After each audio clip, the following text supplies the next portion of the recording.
Hello everyone, welcome back to our channel. NEET UG 2026 examination అయిపోయింది. So parents, students paper discussions కి చూసుకొని ఉంటారు. చాలా మంది టెన్షన్లో ఉండుంటారు. ఓకేనా? సో మనం కూడా ఒక లైవ్ చేసాము. లైవ్లో చాలా మందితో మాట్లాడాము. సో కట్ ఆఫ్ ఎలా ఉంటుంది, ఎలా ఉండొచ్చు అని ఎక్స్ప్లెయిన్ చేసాము. ఒక డెడికేటెడ్ వీడియో చేద్దాము అని పర్టికులర్ వీడియో చేస్తాను. ఎందుకంటే ఒక గంటకి ఆ పేపర్కి సంబంధించి అనాలిసిస్ మారిపోతా ఉంది.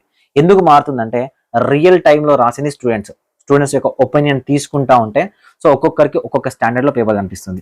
సో ఈ పర్టికులర్ వీడియోలో so paper subject wise analysis ఎలా ఉంది అనేది మాట్లాడుకుందాం. ఓకేనా? దాంతోపాటు తెలంగాణ, ఆంధ్రప్రదేశ్లో కట్ ఆఫ్ తగ్గుతుందా, పెరుగుతుందా, నిజంగానే పేపర్ ఈజీగా ఉందా, అంతలా స్కోర్ చేయవచ్చా లేదా కూడా డిస్కస్ చేద్దాం. వీడియోలోకి వెళ్ళే ముందు సో ఫస్ట్ మీరు వీడియోని విజన్ అప్డేట్ చూస్తున్నారు కాబట్టి 2026 న్యూ బ్యాచ్ కాబట్టి సో విజన్ అప్డేట్ గురించి చెప్తాను. దాదాపు ఒక 6 సంవత్సరాల నుంచి మెడికోస్ని అంటే యూజీ వాళ్ళని, పీజీ వాళ్ళని గైడ్ చేస్తూ ఉన్నాము. సో ఈ ఇయర్ కూడా 2026 బ్యాచ్ని గైడ్ చేయబోతున్నాం. దానికోసం మెంటర్షిప్ ప్రోగ్రామ్ అనేది స్టార్ట్ చేసాం. మీలో ఎవరైనా ఇంట్రెస్ట్ ఉంటే సో మెంటర్షిప్లో జాయిన్ అవ్వచ్చు. 7893947888 నెంబర్ని కాంటాక్ట్ అవ్వచ్చు. సో మెంటర్షిప్లో జాయిన్ అయ్యేటప్పుడు గుర్తుపెట్టుకోండి, మీకు కౌన్సిలింగ్ టైంలో ఖచ్చితంగా ఒక ఎక్స్పీరియన్స్ పర్సన్ అనే వాళ్ళు మీకు హెల్ప్ చేయాలి. సో నేను నా ఎక్స్పీరియన్స్లో మిస్టేక్ చేసి సీట్ను కోల్పోయి నెక్స్ట్ ఇయర్ రాసి సీట్ రాకుండా ఉన్న వాళ్ళని చాలా మంది చూశాను. గుర్తుపెట్టుకోండి, మీరు కష్టపడి మీ లైఫ్ ఏంటో డిసైడ్ అవుతూ మీరు ట్రై చేస్తున్న సీట్ వాల్యూ 1 CR, 1 కోటి రూపాయలు. ఓకేనా? దాన్ని మీరు మిస్టేక్ చేసుకొని సో తప్పులు చేసి అలాంటివి చేయకండి. ఒక ఎక్స్పర్ట్ని తీసుకొని సజెషన్ తీసుకొని కౌన్సిలింగ్ని సో ఎలాంటి ఇబ్బందులు లేకుండా చేసుకోవడానికి ట్రై చేయండి. ఓకేనా? ఒకవేళ మీరు విజన్ అప్డేట్ని చూస్ చేసుకొని జాయిన్ అవుతే సో మన దగ్గర 3 టైప్స్ ఆఫ్ ప్లాన్స్ ఉన్నాయి. Vision update smart counselling website, ఇది మీకు ఒక ఫ్రెండ్ లాగా ఉంటుంది. ప్రతి డేటా ఉంటుంది, ప్రతి కట్ ఆఫ్ ఉంటుంది, ప్రతి కాలేజ్ డీటెయిల్స్ ఉంటాయి, చూసుకోవచ్చు. సో నెక్స్ట్ వెబ్సైట్తో పాటు మీకు నా పర్సనల్ నెంబర్ ఉంటుంది. కాలేజ్లో జాయిన్ అయినంత వరకు మీరు నాతో మాట్లాడచ్చు. Rules, regulations, college fees, everything ఏం కావాలంటే అది మాట్లాడచ్చు. ఓకేనా? సార్ అదొక్కటి సరిపోదు సార్, మాకు అప్లికేషన్ ప్రాసెస్ కూడా చేయాలి, వెబ్ ఆప్షన్స్ కూడా చేయాలి, కౌన్సిలింగ్ మొత్తం A to Z మొత్తం చేయాలనుకుంటే సో 3 ప్లాన్స్ ఉంటాయి. సో మీరు ఈ నెంబర్ని కాంటాక్ట్ అవ్వచ్చు. ఆ నెంబర్లో మీకు డీటెయిల్స్ ఉంటాయి. మీకు నచ్చిన ప్లాన్లో జాయిన్ అవ్వచ్చు. ఆలోచించుకోండి, 1 కోటి రూపాయల సీటు, ఒక ఎక్స్పర్ట్ మెంటర్ సో గైడ్ చేయగలుగుతారా లేరా అని. ఓకేనా? సో జాయిన్ అయ్యే ముందు కూడా గూగుల్ రివ్యూస్ చూడండి. మీకు ఓకే అనుకుంటే జాయిన్ చేయండి. ఎందుకంటే నా 4 months, next 4 to 6 months time మొత్తం మీకే డెడికేట్ చేసి మిమ్మల్ని గైడ్ చేయడమే నా బాధ్యత. ఓకేనా? డిస్క్రిప్షన్లో టెలిగ్రామ్ గ్రూప్ కూడా ఉంటుంది. సో టెలిగ్రామ్ గ్రూప్ కూడా ఉంటుంది, అక్కడ జాయిన్ అవ్వండి. సరే మీ మెంటర్షిప్లో జాయిన్ అవ్వమంటే ఛానల్ని ఫాలో అవ్వండి. ఛానల్ నుంచి కూడా మీకు అప్డేట్స్ అనేది ప్రొవైడ్ చేయడం జరుగుతుంది. ఓకేనా?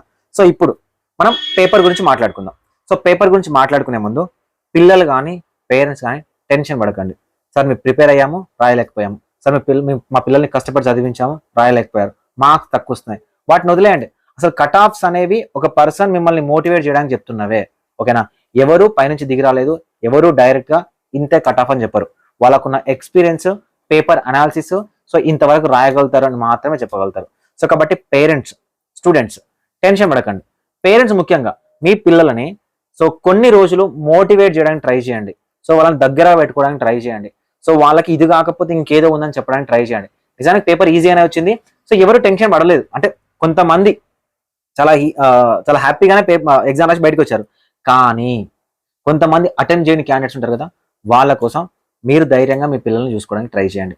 సో లేదంటే దాన్ని ట్రిప్కి తీసుకెళ్ళండి, వచ్చిన తర్వాత కూర్చొని మాట్లాడండి. సో లేదు అంటే సార్ నేను కీ చూసుకోను అంటే కీ చూడడమే మర్చిపోండి. ఓకే? సో ఒకవేళ కీ చూసుకుంటే కింద కామెంట్ సెక్షన్లో కమెంట్ చేయండి, మీకు ఎన్ని మార్క్స్ వస్తున్నాయి, మీ స్టేట్ ఏంటి, మీ క్యాస్ట్ ఏంటి అని. ఓకేనా? కీ చూడకపోవడమే బెటరు. ఒకవేళ చూస్తే పక్కన పెట్టేసి రిలాక్స్ అవ్వండి. సో ఎక్కువగా ఫ్రెండ్స్తో ఇప్పుడే మాట్లాడడానికి ట్రై చేయకండి. ఓకేనా? సో ఇప్పుడు ఓవరాల్గా పేపర్ డిఫికల్టీ లెవెల్ చూద్దాం. పేపర్ డిఫికల్టీ లెవెల్ అనేది ఒక్కొక్క క్యాండిడేట్ ఒక రకంగా ఉంటుంది. ఓకేనా? ఆ క్యాండిడేట్ అటెంప్ట్ చేసే విధానాన్ని బట్టి, ఆ క్యాండిడేట్ చదివిన బట్టి, అక్కడికి వెళ్ళిన తర్వాత సబ్జెక్ట్ ఉన్నా ఇంప్లిమెంట్ చేయకపోవడాన్ని బట్టి. సో ఇవన్నీ చేయలేదని డిసప్పాయింట్ మాత్రం అవ్వద్దు. చాలా లైఫ్ ఉంది, ఇంకొక అటెంప్ట్ అయినా ఇచ్చుకోవచ్చు. ఇది మైండ్ సెట్లో పెట్టుకోండి. ఓకేనా? సో ఓవరాల్గా ఇప్పటి వరకు ఈ ట్రెండ్స్ చూస్తే స్టార్టింగ్లో పేపర్ ఈజీ అన్నారు, సో కొంచెం టఫ్ అన్నారు, లెందీ అన్నారు, సో వచ్చేసరికి కొంచెం మోడరేట్కి వచ్చేసింది. వాటిని మనం డిస్కస్ చేద్దాం. ఓకేనా? ముందుగా పేపర్ని 2025తో కంపేర్ చేస్తే అసలు ఆ స్టాండర్డ్లో లేదు, అంత టఫ్ పేపర్ లేదు, చాలా తగ్గింది. 2025 పేపర్ చూసిన ప్రతి ఒక్కరు కూడా ఎన్టీఏ అనేది స్టాండర్డ్ పెంచింది, ఇంకా ఆ స్టాండర్డ్లోనే ఉంటుందని ఆ స్టాండర్డ్లోనే ప్రిపేర్ అయిన క్యాండిడేట్స్ ఉన్నారు. అలాంటి వాళ్ళకి ఎన్టీ అనేది స్టాండర్డ్ తగ్గించింది. ఓకేనా? అలాంటి క్యాండిడేట్స్ పేపర్ని అటెంప్ట్ చేయడం జరిగింది. ఓకేనా? 2025 అంత టఫ్ పేపర్ కాదు. ఓకేనా? 2025 అంత టఫ్ పేపర్ కాదు. మరి ఈజియెస్ట్ పేపర్ అయితే అసలే కాదు. ఓకేనా, ఈజియెస్ట్ పేపర్ అయితే అసలే కాదు. సో కాబట్టి సబ్జెక్ట్ వైజ్ చూద్దాం. సో సబ్జెక్ట్ వైజ్ చూస్తే ఫస్ట్ బైపీసీ స్టూడెంట్ అనగానే చేసేది బయాలజీ. ఓకేనా, సో బయాలజీ ఇది స్కోరింగ్ సబ్జెక్ట్, ఎవరికైనా స్కోర్ చేయగలుగుతారు, ఈజీగా స్కోర్ చేయగలుగుతారు. ఎంత టఫెస్ట్ పేపర్ అయినా కూడా స్కోర్ చేయగలుగుతారు. సో స్కోర్ చేయగలుగుతారు కాబట్టి ఇది కొంచెం లెందీగా వచ్చింది. ఓకేనా, పేపర్ లెందీగా వచ్చింది పేపర్, కానీ చెయ్యొచ్చు. Previous year questions and NCERT based questions, direct questions వచ్చినాయి. ఓకేనా, డైరెక్ట్ క్వశ్చన్స్ వచ్చినాయి. ఇక్కడ ఒకటి ఏం జరిగిందనంటే అసలు ఈ స్టాండర్డ్ 2025 స్టాండర్డ్ లో ప్రిపేర్ అయిన క్యాండిడేట్ కి ఈ పేపర్ చాలా ఈజీగా అనిపించింది. సో లెందీగా వచ్చింది, కొంచెం టైం ఉంటే చేయొచ్చేమో అనిపించింది అనమాట చాలా మందికి. సో ఎందుకంటే 2024 వరకు ఏంటి మనకి చాయిస్ బేస్డ్ ఉంది, సో టైం ఎక్కువ ఉంది. సో ఇక్కడికి వచ్చేసరికి ఏంటి టైం లేదు. ఫస్ట్ 2025 నుంచి 2026కి వచ్చేసరికి కూడా టైం లేదు, చాయిస్ లేదు. ఓకేనా, టైం ఉంటే చెయ్యొచ్చేమో అనిపించే పేపర్. ఓకేనా, అలానే ఉంది, లెందీగానే ఉంది కానీ చెయ్యొచ్చు. So most of the PYQs repeat అయినట్టు అనిపించింది, అవే స్టాండర్డ్ లో అనిపించింది. సో పేపర్ లెందీగానే ఉంది కానీ టైం తీసుకొని స్మార్ట్ గా పేపర్ ప్రజెంటేషన్ చేయగలి, టైం మేనేజ్మెంట్ చేసుకున్న క్యాండిడేట్స్ ఈజీగా స్కోర్ చేసే సబ్జెక్ట్ స్కోర్ చేయగలుగుతారు. ఆన్ అండ్ యావరేజ్ గా స్టూడెంట్ అయినా స్కోర్ చేయగలుగుతారు. So next chemistry. So chemistry tough గా ఏం లేదు, మోడరేట్ గానే ఉంది, చేయొచ్చు. ఓకేనా, పేపర్ మోడరేట్ గానే ఉంది. సో కెమిస్ట్రీ పేపర్ కూడా చేస్తారు. స్టూడెంట్ ఎవరైతే అబోవ్ యావరేజ్ స్టూడెంట్ అయినా, యావరేజ్ స్టూడెంట్ అయినా కెమిస్ట్రీ కూడా చేయగలుగుతారు. సో నెక్స్ట్ వచ్చేసరికి ఫిజిక్స్. అసలు ఈ ఫిజిక్స్ అనే సబ్జెక్ట్ ఏదైతుందో దీన్ని డౌట్ పడుతూ వెళ్ళారు అనమాట. 2025 లాగానే వస్తుందేమో, దీన్ని ఏం చేయొచ్చు, ఎట్లా చేయొచ్చు అనుకున్న వాళ్ళకి 2025 స్టాండర్డ్ కనిపించలేదు కానీ, ఓకేనా, 2025 స్టాండర్డ్ కనిపించలేదు కానీ ఆన్ అండ్ యావరేజ్ గా స్టూడెంట్ చేయగలుగుతాడు కానీ స్కోరింగ్ చేసే టైంకి వచ్చేసరికి, ఓకేనా, ఇప్పుడు ఫర్ ఎగ్జాంపుల్ 45 క్వశ్చన్స్ ఉన్నాయి. ఓకేనా, 45 క్వశ్చన్స్ ఉన్నాయి. సో స్టూడెంట్ చేయగలుగుతున్నాడు కానీ స్కోరింగ్ వచ్చేసరికి కొంచెం టఫ్ అనిపించింది అని అంటున్నారు. ఓకేనా, స్టార్టింగ్ లో ఈజీ అని చెప్పారు కానీ ఎండ్కి వచ్చేసరికి కొంచెం డిఫికల్టీగానే ఉంది. అంటే కొంచెం డిఫికల్టీ అంటే మరి 2025 అంత డిఫికల్టీ కాదు. సో డైరెక్ట్ 2026 పేపర్ని ఒకవేళ చూసి మనం దాన్నే కంపారిజన్ చేయకుండా చూస్తే ఈ రెండు సబ్జెక్టులతో కలిపితే ఫిజిక్స్ కొంచెం డిఫికల్టీనే ఉంది కానీ చెయ్యొచ్చు అనే స్టాండర్డ్ లో ఉన్నారు. సో ఓవరాల్ గా పేపర్ మోడరేట్ గా వచ్చిందట. ఏంటి సార్ నువ్వే ఇంతకు ముందు ఈజీగా అని చెప్పినావు కదా అని అంటే, సో అదే చెప్తున్నాను, రియాలిటీ అనేది మారిపోతా ఉంటది. ఎందుకంటే రియల్ టైంలో ఎగ్జామ్ రాసింది ఎవరు? స్టూడెంట్స్. చూస్తుంది ఎవరు? Institution heads, lecturers, mentors. ఇప్పుడు ఇన్స్టిట్యూషన్ హెడ్స్ కానీ లేకపోతే లెక్చరర్స్ కానీ ఏం చేస్తుంది, వాళ్ళకి పేపర్ ఈజీగానే అనిపిస్తుంది కానీ రాసే స్టూడెంట్ కదా తెలిసేది. అక్కడ 180 minutes లో 180 క్వశ్చన్స్ చదవాలి, ఆప్షన్ సెలెక్ట్ చేయాలి, బబ్లింగ్ చేయాలి, ఆడికి కదా తెలిసేది. ఓకేనా, సో ఇదనమాట. అయితే ఇక్కడ ఒకటి చెప్తా ఉన్నాను, ఎప్పుడైతే పేపర్ అనేది ఈజీగా వచ్చిందో కొన్నిసార్లు స్టూడెంట్ తప్పులు చేసే ఛాన్సెస్ ఉంటాయి. మనం దీన్ని కూడా కన్సిడర్ చేసుకోవాలి కట్ ఆఫ్ లో. ఓకేనా, ఎగ్జామినేషన్ అయిపోయింది, పేపర్ మోడరేట్, సరే ఈజీగా అనిపించి కొంతమందికి మోడరేట్ అనిపించింది కానీ ఫుల్ డిఫికల్టీగా మాత్రం లేదు. అట్లానే 2024 అంతా ఈజీగా కూడా లేదు పేపర్. ఓకేనా, 2024 to 25కి మధ్యలో ఉంది అని చెప్తా ఉన్నారు. సో ముఖ్యంగా సో డ్రాపర్స్ ఎక్కువగా అటెంప్ట్ చేయగలిగితే, సో ఫ్రెషర్స్ కూడా అటెంప్ట్ చేయగలుగుతారు పేపర్ని. ఓకేనా, వాళ్ళు రెగ్యులర్ సబ్జెక్ట్లో ఉంటారు కాబట్టి చేయగలుగుతారు. సో కొంచెం రివిజన్ చేసి పీవైక్యూస్ ని అండ్ ఎన్సీఆర్టీని ఎక్కువగా కాన్సన్ట్రేషన్ వాళ్ళు చేయగలుగుతారు అనేది అనాలిసిస్. నేను చెప్తున్నాను కదా, పేపర్ ఈజీగా వచ్చినప్పుడు కొన్నిసార్లు మిస్టేక్స్ జరుగుతాయి, కొన్నిసార్లు నెగిటివ్లోకి వెళ్ళే ఛాన్సెస్ ఎక్కువ ఉంటాయి. టఫ్ పేపర్ కన్నా కూడా ఈజియెస్ట్ పేపర్లో నెగిటివ్కి వెళ్ళే ఛాన్సెస్ ఉంటాయి. సో వీటన్నింటినీ కన్సిడర్ చేసి మనం ఒకవేళ కట్ ఆఫ్ ని మాట్లాడుకుంటే, సో నేనైతే ఎక్స్పెక్ట్ చేస్తున్నా 720 out of 720 ఇయర్ రాకపోవచ్చు మళ్ళీ. ఓకేనా, 720 out of 720 అయితే రాకపోవచ్చు. ఓకేనా, 720 out of 720. So all India rank అయితే రాలేదు. సో మన స్టేట్ నుంచి చూసుకుంటే నా వరకు ఇప్పటివరకు చెప్పిన క్యాండిడేట్ 694 హైయెస్ట్. ఓకేనా, నాకు చెప్పిన క్యాండిడేట్ మన స్టేట్లో 2 తెలుగు రాష్ట్రాలలో నాకు చెప్పిన కట్ ఆఫ్ అనేది 694 హైయెస్ట్.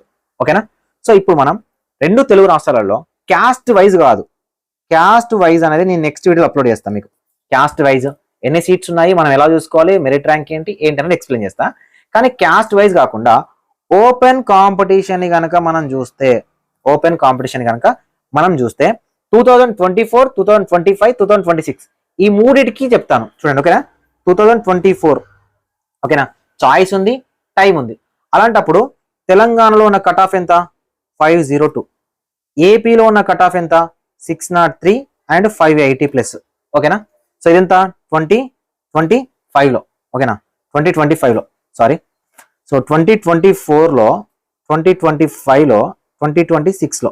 సో తెలంగాణ వచ్చేసరికి 2024లో 502 ఉంటే 2025లో వచ్చేసరికి 403 ఉంది. ఓకేనా, 403 ఉంది. ఏపీలో సో ఇది 603 580 ఉంటే ఇది 480 470 ఈ రేంజ్ లో ఉంది. ఏది ఓపెన్ కేటగిరీకి మాత్రమే చెప్తున్నాను, ఓకేనా. సో ఇక్కడ పేపర్ చాలా ఈజీగా వచ్చింది, టైం ఉంది, ఓకేనా. పేపర్ చాలా ఈజీగా వచ్చింది, టైం ఉంది. సో దాంతో పాటు సీట్లు కూడా ఉన్నాయి మన దగ్గర, కాబట్టి ఈ కట్ ఆఫ్కి వెళ్ళిపోయింది మార్క్స్. ఓకే, సో నెక్స్ట్ 2025కి వచ్చేసరికి 403 ఉంది, 480 470 రేంజ్ లోకి ఉంది. పేపర్ చాలా టఫ్ గా వచ్చింది, స్టూడెంట్స్ అటెంప్ట్ చేయలేకపోయారు, కానీ నెంబర్ ఆఫ్ క్యాండిడేట్స్ తగ్గలేదు. ఇప్పుడు మనకు పేపర్ ఏమంటున్నారు, ఈ రెండింటి మధ్యలో ఉంది అంటున్నారు, ఓకేనా. ఈ రెండింటి మధ్యలో ఉంది అంటున్నారు. సో ఈ రెండింటి మధ్యలో ఉన్నప్పుడు సో దీన్ని మనం 2024తో కంపేర్ చేస్తామా 2025తో కంపేర్ చేస్తామా అంటే 2025తో కంపేర్ చేయాలంటే 2025 టైమింగ్ చూసుకోవాలి, ఓకేనా. 2025 టైమింగ్ చూసుకోవాలి. 2024తో కంపేర్ చేద్దాం అంటే ఈ ఈజీ కన్నా కొంచెం దగ్గరలో వచ్చిందని చూసుకోవాలి. అంటే 2024 పేపర్ డిఫికల్టీ లెవెల్ని 2025 టైమింగ్ ని. ఎందుకంటే ఇక్కడ 3 hours 15 minutes అండ్ చాయిస్ ఉంటే ఇక్కడ 3 hours అండ్ చాయిస్ లేదు, టఫ్ పేపర్. ఇక్కడ కూడా 3 hours చాయిస్ లేదు, మోడరేట్ పేపర్. ఆ రేంజ్ లో వచ్చింది. సో ఈ రేంజ్ లో గనక వచ్చినప్పుడు, ఓకేనా, ఈ మధ్యలో కట్ ఆఫ్ ని కనుక మనం అనలైజ్ చేస్తే, ఓకేనా, ఈ మధ్యలో కట్ ఆఫ్ కనుక మనం అనలైజ్ చేస్తే 440 to 450 ఏదైతే ఉందో ఇది తెలంగాణలో సేఫ్ స్కోర్, ఓకేనా. సేఫ్ స్కోర్, తెలంగాణలో సేఫ్ స్కోర్. సో ఆంధ్రప్రదేశ్ విషయానికి వస్తే, ఓకేనా, ఆంధ్రప్రదేశ్ విషయానికి వస్తే సో మనకు ఇక్కడ సో 540 to 550 ఏదైతే ఉందో ఇది safe score AP AU region లో, ఓకేనా. Next 525 to 535 so SVU reason cut off ఇది, ఓకేనా. ఇది కట్ ఆఫ్. సార్ లైవ్ లో ఒక 10 marks చెప్పినావు కదా అంటే సో నేను అనుకున్నది అదనమాట. ఏదైతే ఉందో పేపర్ ఈజీగా వచ్చింది, కొన్ని మార్క్స్ తగ్గొచ్చు. సో ఎందుకంటే నెగిటివ్లోకి వెళ్ళొచ్చు. నెక్స్ట్ టైం లేకపోవడం వల్ల అటెండ్ చేయకపోవచ్చు, టైం లిమిట్ వల్ల. సో కాబట్టి ఎగ్జాక్ట్ మనం ఈ రేంజ్ లో చూసుకొని సో ఎగ్జాక్ట్ ఒక 50-60 మార్క్స్ పెరుగుతాయి అనుకోకుండా కొంచెం నెగిటివ్ లోకి బ్యాలెన్స్ గా వస్తే 540 ఓపెన్ తెలంగాణ సేఫ్, ఓకేనా. 540 to 550 అనుకోండి ఇంకా, ఓకేనా. అదే విధంగా సో నెక్స్ట్ వచ్చేసరికి మనకు 440 to so 450 Telangana safe score, ఓకేనా. 540 కాదు, 440 to 450 Telangana safe score. And AP వచ్చేసరికి 540 to 550 ఏయూ రీజన్ లో and 525 to 535 so SV region లో సేఫ్ స్కోర్. ఈ 3 సేఫ్ స్కోర్లను గుర్తుపెట్టుకోండి, ఓకే. ఇది ఓసీ వరకు మాత్రమే. సో మీకు క్యాస్ట్ వైజ్ కావాలంటే మీ క్యాస్ట్ ఏంటి అనేది మార్క్స్ ఏంటో కమెంట్ చేయండి. నెక్స్ట్ వీడియోలో ఆంధ్రప్రదేశ్ అండ్ తెలంగాణలో ఫ్రీ ఎంబీబీఎస్ సీట్ కావాలంటే ఎంత వరకు ఉంటుందని చెప్తాను. సో ఓవరాల్ గా కట్ ఆఫ్ అనేది పెరుగుతుంది. పేపర్ డిఫికల్టీ లెవెల్ అనేది ఎక్కువగా వస్తే సో కట్ ఆఫ్ తగ్గుతుంది. పేపర్ డిఫికల్టీ లెవెల్ అనేది తక్కువ వస్తే కట్ ఆఫ్ పెరుగుతుంది. దేశంలో ఉన్న ప్రతి ఒక్కరికి ఇదే అనమాట. నీతో పాటు 22 లక్షల మంది స్టూడెంట్స్ ఎవరైతే ఉన్నారో రాసిన ప్రతి ఒక్కరి టఫ్ ఉంటుంది కాబట్టి కట్ ఆఫ్ తగ్గుతుంది. వాళ్ళందరికీ ఈజీ ఉంటుంది కాబట్టి కట్ ఆఫ్ పెరుగుతుంది, మార్క్స్ పెరుగుతాయి. సో దీనివల్ల ఏమవుతుంది అంటే పేపర్ ఈజీగా వచ్చినప్పుడు ఒక మార్క్ మీద, ఓకేనా, 500 మార్క్ మీద 2025లో 100 మంది ఉంటే సో 2026కి వచ్చేసరికి సో 300 నుంచి 400 మంది ఉంటారు ఒక్క మార్క్ మీద చెప్తున్నాను, అనాలిసిస్ చెప్తున్నాను. అలా ఉండడం వల్ల మనకు సో సేమ్ మార్క్స్ మీద ఎక్కువ మంది ఉండి కట్ ఆఫ్ అక్కడే ఆగిపోతా ఉంటుంది, నెంబర్ ఆఫ్ క్యాండిడేట్స్ తగ్గరు కదా. సో ఇదనమాట, ఓకేనా. సో ఓవరాల్ మీకు అర్థం అవ్వాలంటే కట్ ఆఫ్ అర్థం కావాలి. సో కట్ ఆఫ్ అంటే ఏంటి అర్థం కావాలి, రూల్ ఆఫ్ రిజర్వేషన్ అర్థం కావాలి. ఇవన్నీ నేను చెప్తా ఉంటాను. మీకు ఛానల్ని ఫాలో అవ్వండి. సో ఛానల్ని సబ్స్క్రైబ్ చేసుకోండి, పక్కన ఉన్న బెల్ బటన్ యాక్టివేట్ చేసుకోండి. నేను ఏ వీడియో పెట్టినా కూడా మీకు నోటిఫికేషన్ వస్తుంది. ముఖ్యంగా మీరు చేయాల్సింది ప్రతి వీడియోని మీ ఫ్రెండ్స్కి షేర్ చేయడానికి ట్రై చేయండి, ఓకే. అండ్ మీకు దగ్గర డేటా ఏదైనా స్టూడెంట్స్ డేటా ఉంటే సో మాకు చెప్పడానికి ట్రై చేయండి, అది ఇంకా ఈజీగా ఉంటుంది, ఓకేనా. సో ముఖ్యంగా పేరెంట్స్ స్టూడెంట్స్ని చాలా జాగ్రత్తగా ఉంచుకోండి. సో చాలా జాగ్రత్తగా తీసుకోండి. సో చాలా మంది బాగానే రాశారు, ఒకవేళ రాయకపోతే వాళ్ళని మోటివేట్ చేయడానికి ట్రై చేయండి. Thank you so much.